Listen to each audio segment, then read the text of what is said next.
John did speak disparagingly about Monica. He would talk about how mad he was about her alimony, and he definitely didn't like her very much. But that was it. That was the extent of his hatred. Now, despite how convincingly these friends said John was there the whole time, he couldn't have done this, Demagon still needed proof. He needed to really see that John had been here when he said he was here. So John went to the manager, they pulled up the security footage from the previous Wednesday, and wouldn't you know it, there's John. He comes in, he sits down, he's with his buddies, and he is there the whole time, during the time that Monica was killed. And so at this point, Demagon did feel like it sort of was impossible that John actually went and killed Monica, but given the contention between them, I mean, John apparently really doesn't like Monica, he hates making these payments to her, like there's obvious friction that comes up at these Orange Short Society meetings all the time. Maybe it was possible that John, who was pretty well off, had a bunch of money, maybe he hired somebody to do his dirty work for him.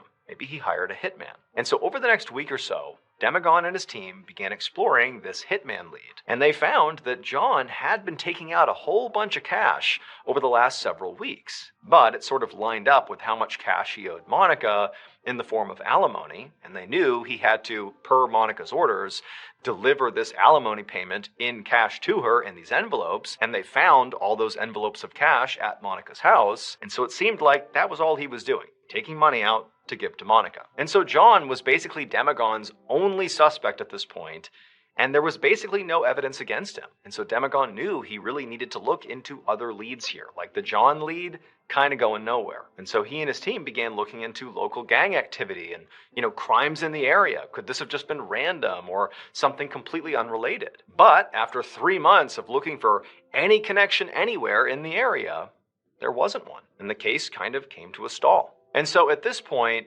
Demagon decided that the only thing he could do, realistically, was just kind of start over. Go back to square one and basically re-examine all the evidence all over again. And that included going back and looking at the security footage from the Hooters on that Wednesday when the Orange Short Society was there. And so Demagon, he sat down, he starts watching this tape over and over and over again. It's like the 1,000th time he's looked at this grainy footage, and suddenly something stands out to him.